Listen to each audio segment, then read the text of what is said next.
Join me as we learn Chitas for today, the Chumash for Wednesday, Parshas Vayechi, chapter 49. Yesterday we learned about where Yaakov blessed Yosef's children.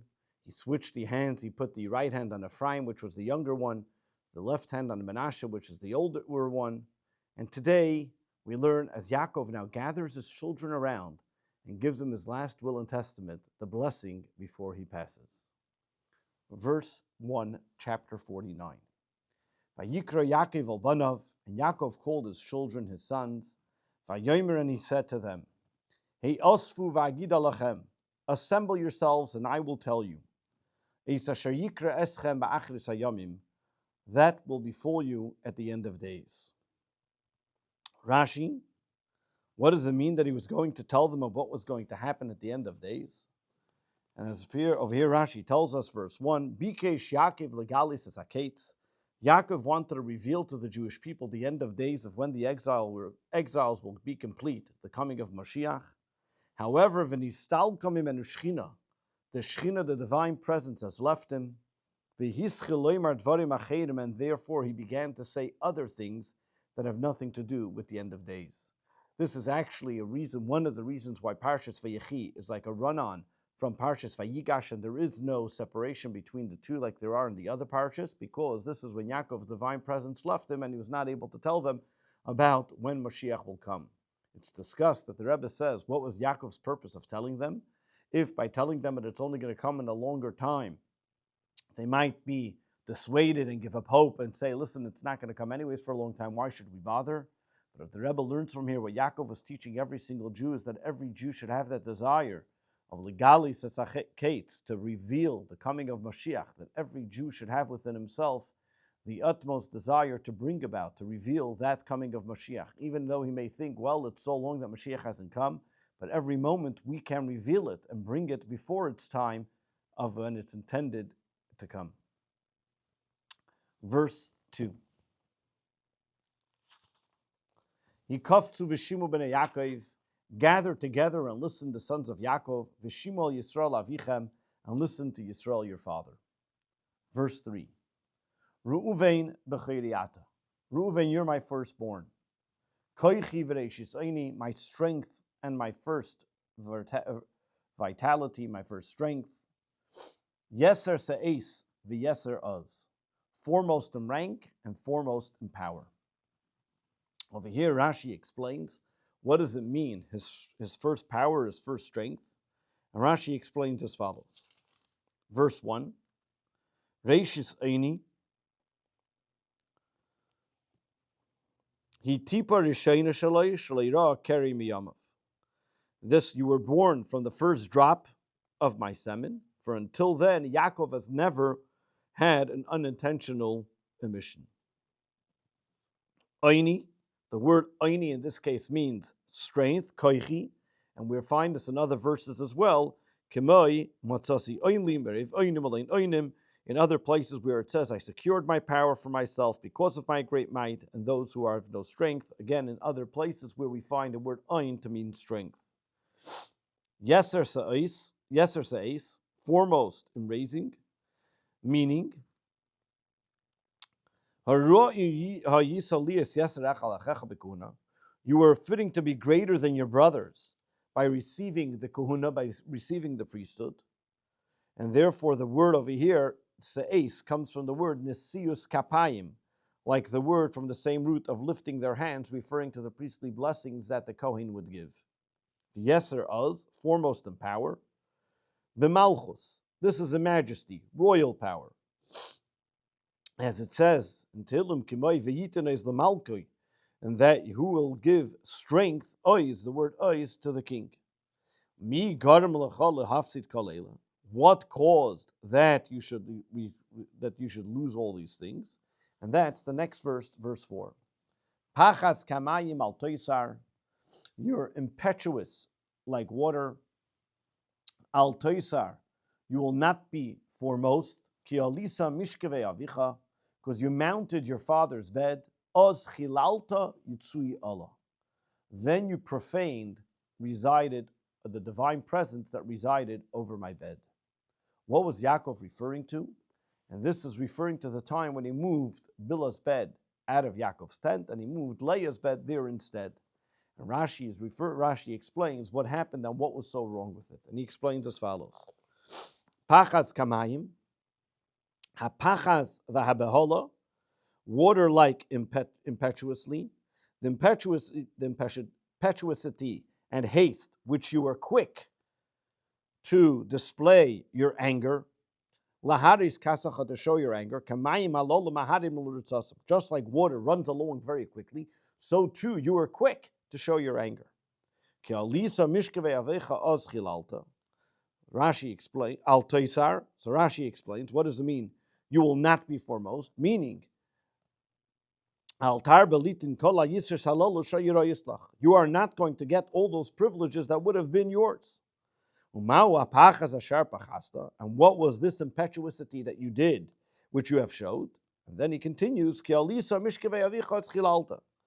you mounted your father's bed, then you profaned the name of who he ascended, meaning that name of God which is on my bed, which is the divine presence. That because the divine presence would regularly be on my bed, and that's what you profaned, and that's what you desecrated, and because of that, in your haste and in your anger, that's why you lost out on those special privileges of being the priesthood and the kingdom.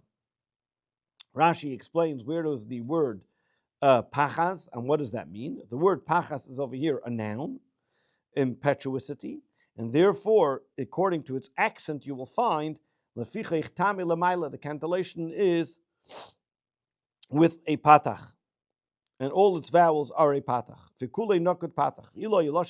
it would mean past tense, then it would be pochaz. Half would be a kamatz, and half would be a patach, as we find this in other places as well. Yitzui, what does the word yitzui mean? That means a bed. Connotes to something which is a lying object. Mishkav. This is because it is usually spread, one spreads it with felt covers and sheets. The harbe domimle, we have this in other places as well. If you'll go up on that bed, if you a bed spread out for me or remember you when you're on my couch, using the word yitzui, somebody who that lies down. That's what he said to Reuven. Now he addresses Shimon and Levi together. Shimon and Levi, Achim, Shimon and Levi, partners in crime, brothers in crime. Klei chamas b'chereseyem, their weapons is a craft. Whenever they went, weapons of violence. Weapons is a craft stolen from Esav, and wherever they went, weapons of violence. Klei chamas, talking as it's a craft of stolen. Chamas comes from the word stolen. B'chereseyem was weapons of violence. Rashi explains this. Shimon v'Levi Achim. Why does he address this to Shimon and Levi as one? So he says as follows: because Shimon and Levi, they were brothers when it came to the situation of the Eitza Achas al Shechem. They were at the same advice when it came to Shechem. Not only when it came to Shechem to be able, after Shechem took away their sister, they were the ones that attacked Shechem. Then again later on, Val Yosef, when it came to Yosef, as it says in the verse we learned previously in Parshas Vayeshev. One man said to his brother, let's go now and kill him. And though the pasuk doesn't say me, him, who is it? She'im Tamer, if you may say, Reuven or Yehuda, maybe Reuven or Yehuda. Reuven and Yehuda did not agree with killing them. Reuven said, put him in the pit, and Yehuda said, let's sell him. So Im Tamer, then you're going to say, maybe Bnei Ashvachis, maybe it was the children of the servants. But they did not hate Yosef, because Yosef was the one that actually fraternized with them and was friends with them. Shnemer, as it says, Vunar, it's Bnei Bilav, it's Bnei Zilpa, that he got along with them and he was good friends, so it can't be that they would want to kill him. No, so also maybe you're going to say it's Yisachar and Zvulun. Yisachar and Zvulun would not speak in front of their older brothers. Therefore, we must say that who are the only people that were older and had the right to speak, but were not ones that were interested in selling him or putting him in the pit. Al Karchach, what do we know now? It's Shimon and Levi. Shekaram Avim Achim, that their father calls them brothers, that they were brothers in the same opinion, partners in crime, that they wanted to go and kill Yosef. Klei chamas. What does this mean, klei chamas? So Rashi explains, umnus shalzu shalritzicha. This type of behavior of trying to kill people, chamas, is stolen hu biyetchem. It's not yours. It doesn't belong to you. It's not a Jewish way of looking at it. Mibirchas Esavi. This is actually from the blessings that were given to Esav, that he will live on a sword. This is his craft. And you stole it from him. What does the word mechedei mean? Rashi tells us, Lashon Klei Zayin, this means weapons. Hasayif beloshin yevani mechir, the sword, the spear, in Greek means a mechir. That's where the word mechedei sehem comes from. So too, this is explained in Tanchuma. Davar acher, mechedei sehem means a place where they lived. Be'eretz megurasim, in the land that they lived, nagu atzma mechlei chamas, they acted in a way of killing, which was killing the people of Shechem, like we find Kemoi mechedei sayichem al disayich zeh targum shel Unklis. This is the way the Unklis explains it. Verse 6. B'soidom al tovei nafshi. Let my soul not enter their conspiracy. B'ke'olam al teichat koedi. And let my honor have no part in their assembly. Ki ba'apom horgu ish. For in their anger they killed men. Ubertzainam ikru sher. And they wanted to maim an ox. What was Rashi referring to over here? As we're going to see, this is also a prophecy for the future. Besoidam al tovei nafshi, Rashi says, he's referring something in the future. Zeh ma'aseh Zimri. This is we're going to find in the book of Numbers, the leader of the tribe of Shimon, who then had an affair with a Midianite woman. When the group of Shimon, when the tribe of Shimon gathered together, to bring the Midianite woman before Moshe, and they told Moshe, Zu asura imiteres, is this woman prohibited? Are we allowed to be with her or not? Im teimer asura, if you're going to say you're not allowed to, Bas Yisrei, the daughter of Yisrei miyatiralach. Who gave you permission to marry the daughter of Yisrei? She was also a Midianite woman. Therefore, Yaakov says, Al yizocher shmi, b'davar, do not mention my name in this event. Shenemer, as we find, as it says in the verse 14 there in the book of Numbers, Zimri, the son of Salu, the Sibesav l'Shimeni, who was a leader of the tribe of Shimon, v'lei kosav, and it does not say the son of Yaakov ben Yaakov, to keep to what Yaakov said, my name should not be mentioned in their plot. Bikalam, in their assembly I will have no part. What is their assembly? This was also referring to something in the future. When Korach is going to try to make a coup, who was from the tribe of Levi, as in his whole group community on Moshe and Aaron, to tell them who gives you the right to be higher than everybody else. Al teichat kavodi, Sham, do not mention my honor. Al yisyachid imoim, Ishami, do not mention my name. I don't want to associate with them. Shenemer, as it says, Koirach ben Yitzhar, Koirach the son of Yitzhar ben Gahas ben Levi, but it does not say the son of Yaakov. Avol b'divrei ayamim, but when it comes in the book of Chronicles, when it tells us about the family of Korach, where they were the ones that were standing on the podium, ala duchen, that they were the ones standing there to sing by the holy temple, Nemar, there it does say ben Koirach ben Yitzhar ben Gahas ben Levi ben Yisrael, it does say Yaakov's name. Only in a time of arguments and desecration of God's name did he want that his name not to be mentioned. Al teichat kavodi, the word teichat is a feminine terminology. Kavod is a male terminology. Loshin zacharu is masculine. Val karchach atatzarich lefarish. Therefore, you have to explain the verse telling us b'medaber ala kavod. He's talking in a respectful way. And he's saying, Ata kvodi al tisyachin imoim. You, my honor, do not be with them. Meaning that though he is talking in a direct way, Kemoi, like we find, leitechat itam begvura, do not be together with them buried. So we see when a person speaking directly to an individual using this type of terminology. Ki ba'apam argu hish, because they killed men with anger. Who was he referring to? El Chamoyer v'anshi Shechem. This is Chamor and the people of Shechem, that Shimon and Levi killed them because of the action of Dinah. Einan kashuvim klum, kulam elikish echad. They were only considered one, that all the people of Shechem were just compared to one individual in front of Shimon and Levi. The same thing is also when he says, by Gideon v'kisas Midian kedish echad, and you're going to kill Midian like one man, meaning that they're so strong and they were able to wipe them out so easily that they were considered as one person. So too we find it when it talks about the annihilation of the people of Egypt, and they were drowned into the water. And it only also uses singular term. This is the Medrash. According to simple interpretation, many people you can call ish a man. Call echad la'atzmei, because each one on his own. Ba'apam hargu kol ish olav, meaning that they, with their anger, they killed any person that they got angry at. So too we find this in other places, where a lion who usually kills whatever he wants for what he needs to eat, so too it's compared to a king who gets used to wiping out the different nations, and this is referred to in Hezekiel, where it talks about the behavior of the Jewish people versus the nations of the world. And they wanted to maim an ox. Rotzu laker, they wanted to kill and destroy. As Yosef, shenikra sheir is called the ox. Shenemer, as later on we see in the blessing of Moshe in the book of Deuteronomy, he calls them becher sheir hadarlei. Ikru comes from the word to maim, to get rid of. Lashen esuseim ta'aker, they would get rid of their horses. Verse 7. Orur apam, cursed be their age. Ki oz, for it is fierce. Ve'evrasam ki kashasa, and their fury, for it is harsh. Achalkim b'Yaakov, I will separate them amongst the tribes of Yaakov. Va'afitzem b'Yisrael, and I will scatter them amongst the Jewish people. Rashi, what does it mean? Orur apam ki oz? Afilu b'shas tichacha.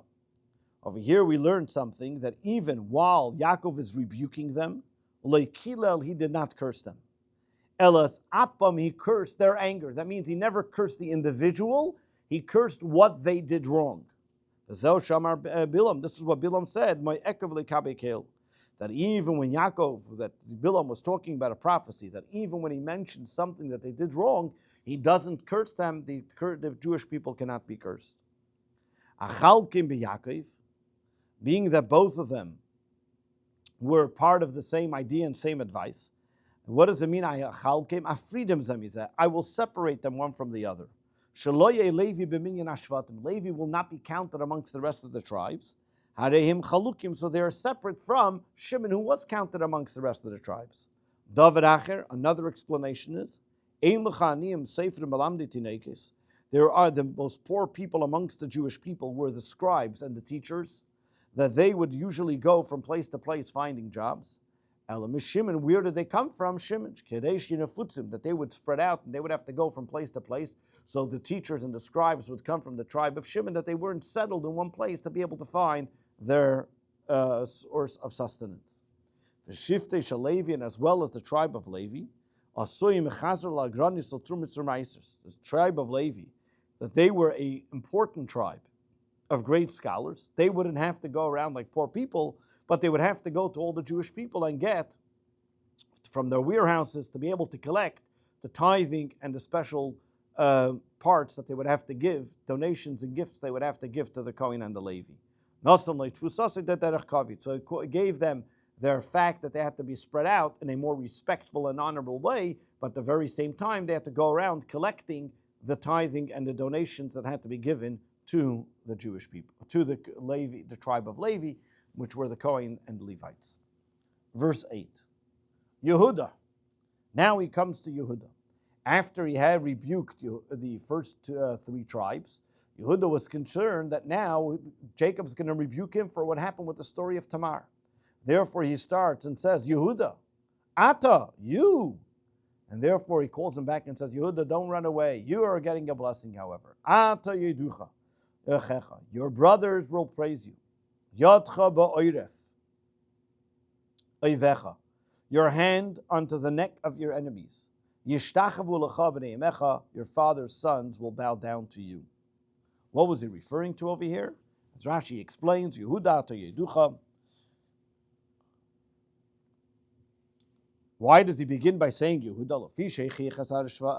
Because he rebuked and told off the first three tribes, Bekanturim, with different rebukes. So therefore, Yehuda started backing out of the room. He didn't want to get blamed or yelled at for the story of him with Tamar and Shleichich and Almasya Tamar.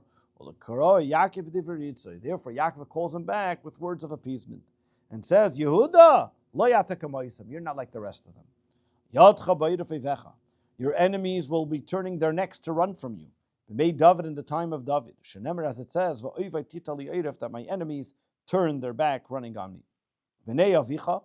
The sons of your father, because since the children of Yaakov had many other wives, Yaakov had other wives, therefore saying, so he didn't say the sons of your daughter, of your mothers.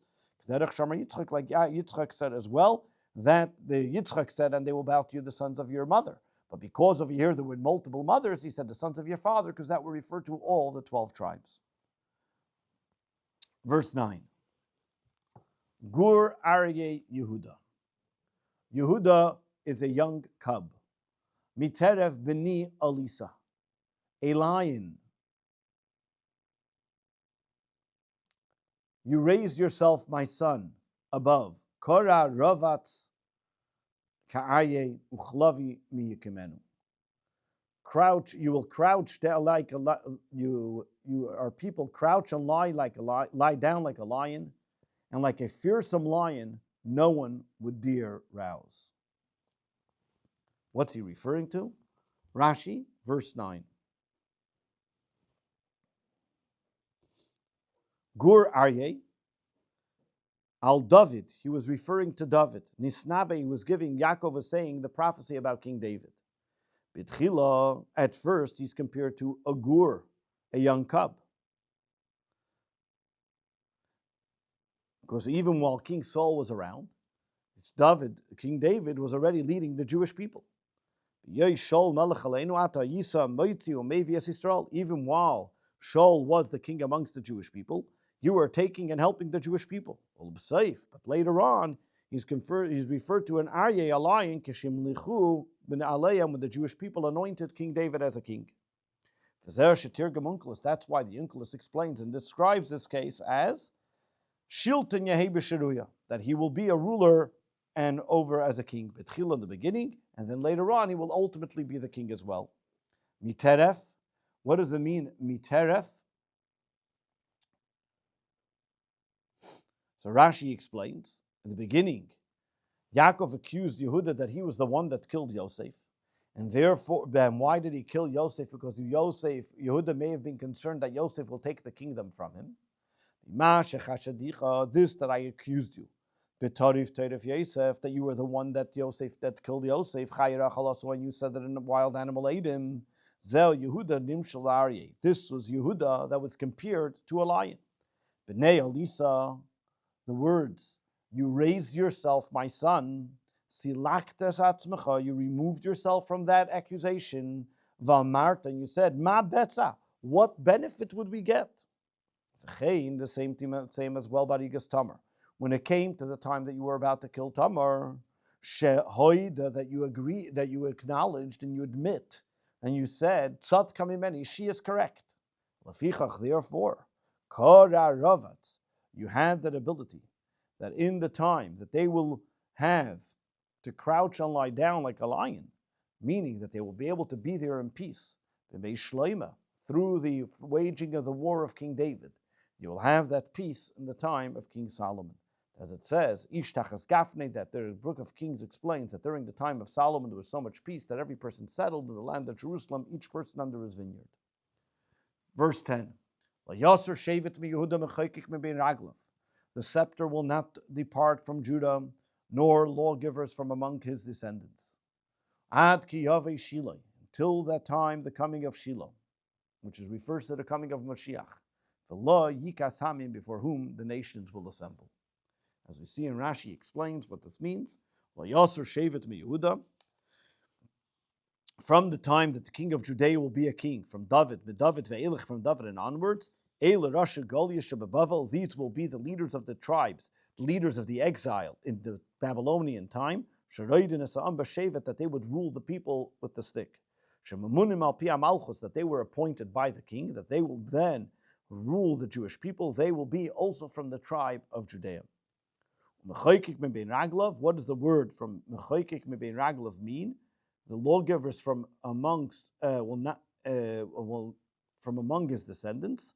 So he refers to Talmidim. These are the students, the great scholars that are learning even in the time of exile. Elu Nesiya Eretz Yisrael, the leaders of the Jewish people that were in the land of Israel after the destruction of the temple. They will also be from the tribe of Judah. Ad Kiyave Shiloi, until Shiloh will come, which refers to Melech HaMashiach, the King Mashiach is called Shiloh. And if you look at the words, the word Shiloh refers to as an acronym of the word, made up of the word Shahamalucha Shaloi, that the kingdom will be his. So too the Onkelos explains, and the Medrash says, Shiloh means Shai Lo, a gift to him, meaning that the nations of the world will give them a gift. Shenemer, as it says in Tehillim, Yevilu Shai Lamoira, that because they're afraid of the king Mashiach, they will bring him gifts. The Lo Yikas Hamim, Rashi explains, Asifa Sa'amim, the nations of the world will gather around under the leadership and jurisdiction of the king Mashiach. And why does this mean? How do we see this? From the word Shayud Ikari B'Yisayid, the Yud is one of the root words of this word, and therefore K'mo Yif'a Secha L'pamim Shenefelas Mimenu. So therefore, when the word comes out missing a Yud, sometimes it drops the Yud to be able to tell you what the root word is as well. The Kama Oisius, we have many root words in the word of in Lashon HaKodesh that also Meshamish B'Lasan Zeh have this type of terminology that sometimes a letter is dropped off to be able to give you the idea of what the root word is. The Hein Nikraim, this is called in Hebrew grammar Ikar Neifel. The main part of it falls. Kegoin Nun Shal Neigef. Like the Nun of the word Neigef will become Yigoif or Magefa. Or if the Nun of the word Neishech will come as Yisheich. Aleph in the word Achvasi Ba'aznechem, which then will come to Mechavais, or Efchas Bechorev, will come to the word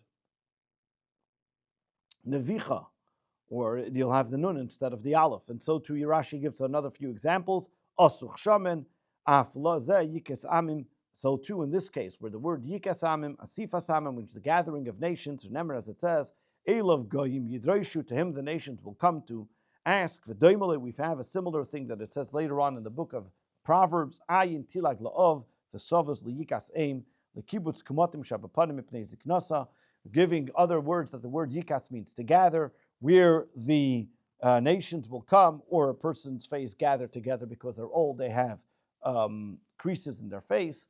But Talmud, we also find this in the Talmud as well, that the word Yikas comes to mean gathered. We find this in the tractate of Yevamis, which talks about that people would gather together and the students would gather around them. And Rashi also notes to the fact, technically speaking, the word could have been Kihiyasamim, not only Yikasamim, which both of them also you find when the Yud gets changed around. Verse 11.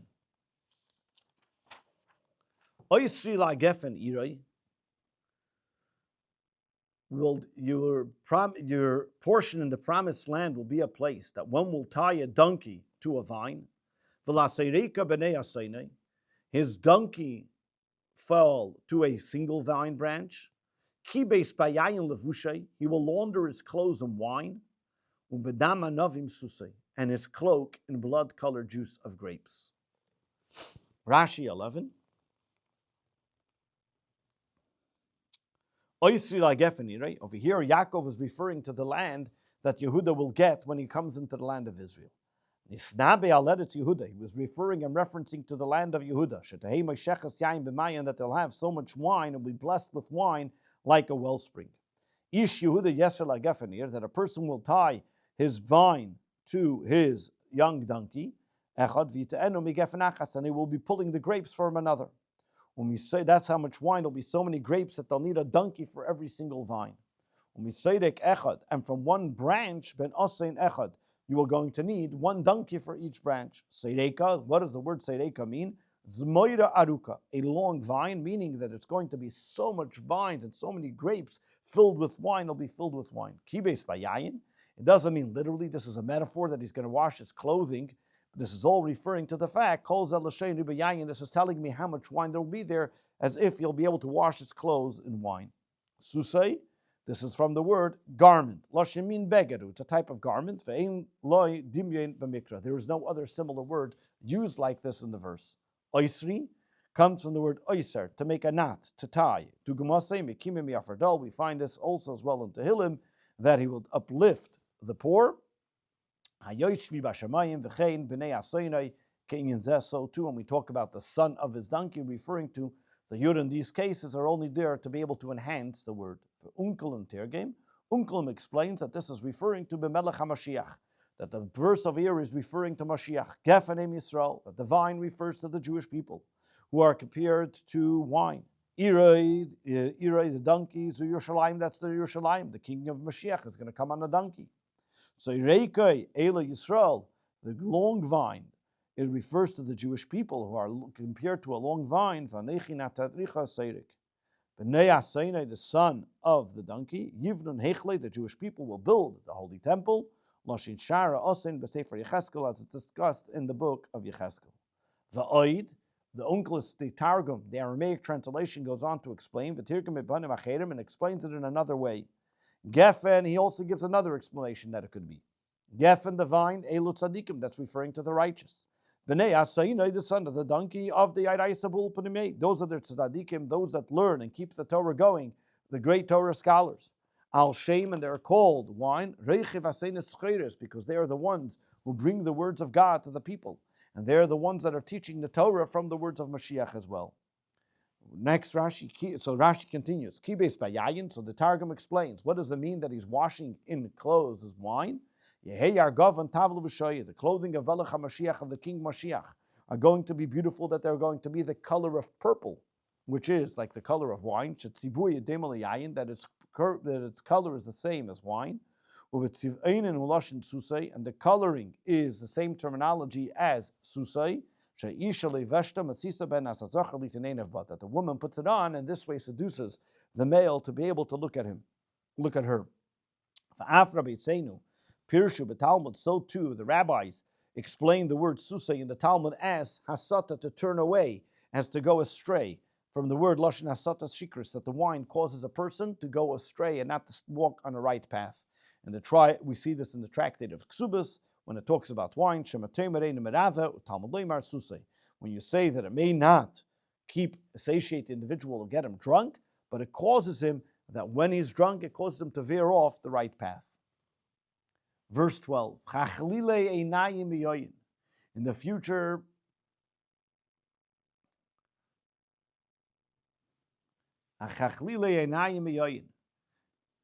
and this, as we mentioned before, the previous verse, as the Targum explains, is talking about building the temple. The righteous will surround his donkey, and those that teach Torah will study with him. His garments will be dyed fine purple clothes, as we just explained in Rashi before. The eyes of your typical descendant will be flushed from drinking wine, and his teeth white from milk.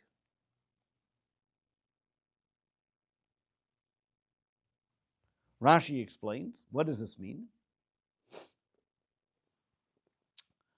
Chachlile einayim, lashin oidem, meaning red, kedarkume, lemei chachlule seinayim, talking about shekein derech sheisayayim einayim adam, the people that drink a lot of wine, their eyes become red. Michalav, from milk.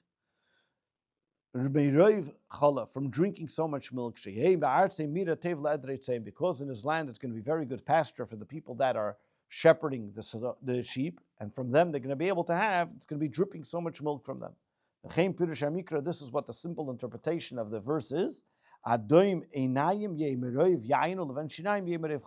redness of eyes is going to be from lots of drinking wine, and the whiteness of their teeth from lots of milk. And according to the Targum explanation, Einayim has another interpretation. Einayim in this case means Lashin Harim, mountains.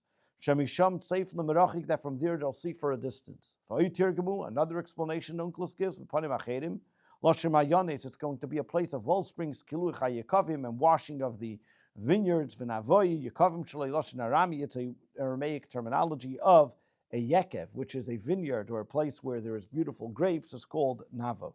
So too we find in the tractate of Avodah Zarah, navar tachte yechavrim bikosei targum shinayim. Shinayim can also mean a valley, from the word shnei asloim, that between the two valleys.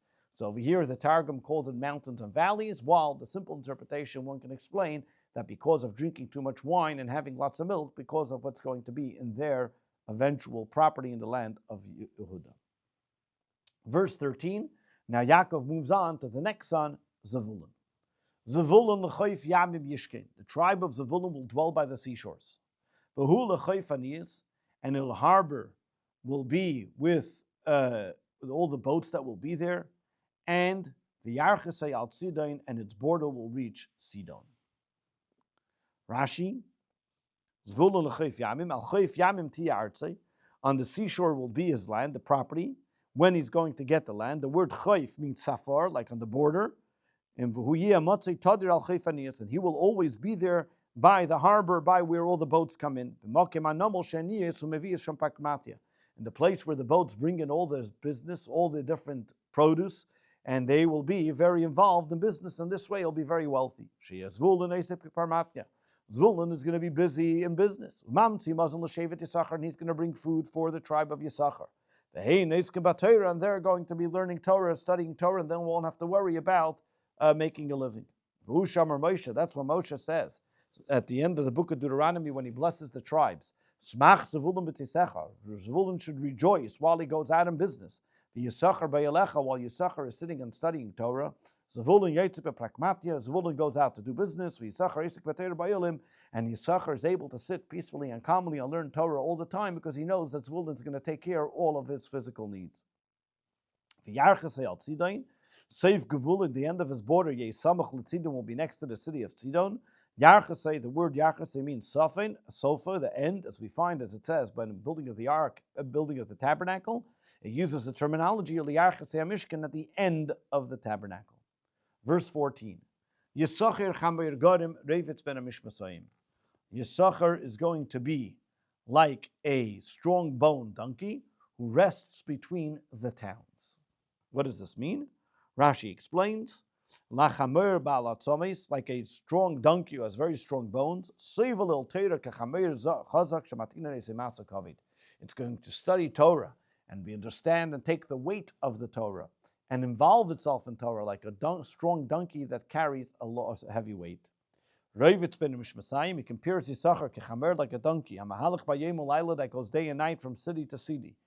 Ve'ein leilina b'bayis, and does not go back to rest at home. But when it wants to rest, it rests between the boundaries, between the cities of where it's going on the side of the road, on the outside of the roads or the cities, that he brings the bundles of business or merchandise that he's going from place to place. That the Yisachar was compared to this donkey who travels between different cities bringing merchandise. So too, the people of the tribe of Yisachar are compared to the great scholars who will study Torah day and night without taking a break, when they study, and the only time they take a break is only when in between, like dozing off in between stops. Verse 15, Vayar menucha kitayv. It will choose a place that is good, Vesa'aretz kina'ima, and the land that is pleasant. Vayechi, it will bend its shoulder, lispel, like a labor, and do its duty.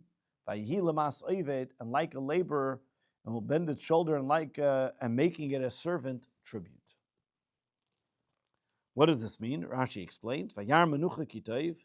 This rest, ra lechelki shal eretz meveirachas v'teva. He was talking about the eventual land that Yisachar will get, will be blessed and good, loitzi peiros, to give great fruit, beautiful fruit.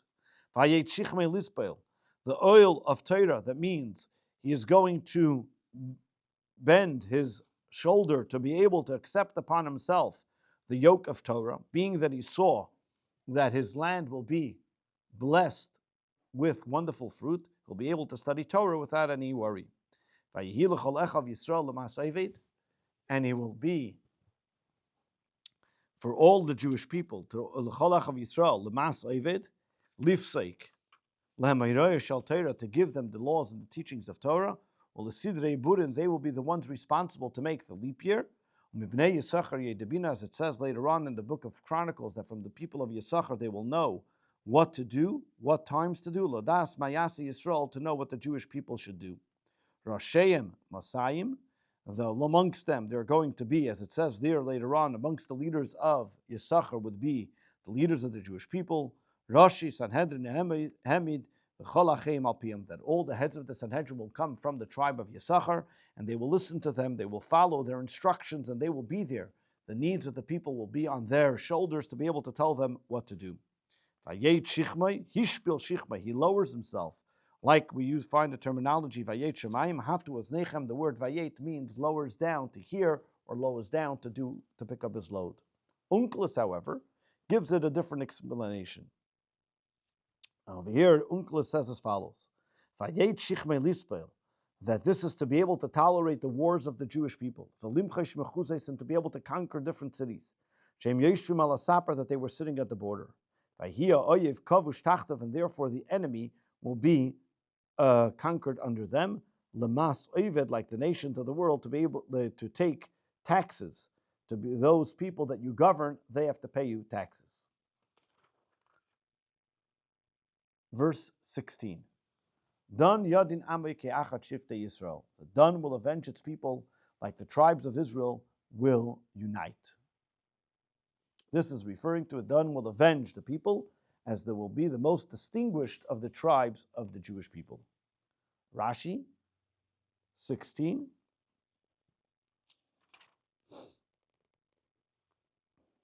Dan yadin amay yimke nikmas amay is going to take revenge for the Jewish people from the Plishtim, referring to the time of Shimshon. That God judges his nation. All the Jewish people will be united together with him as one. But he will take revenge, and he will be the one to judge for the Jewish people. Who is this referring to? Al Shimshon Niba is referring to Shimshon. He gave the prophecy. Others explain, meaning they'll be the one of the important tribes.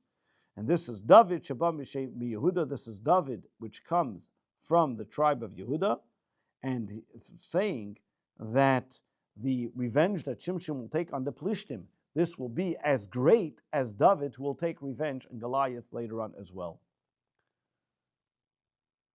Verse 17, let Dan be like a snake on the road.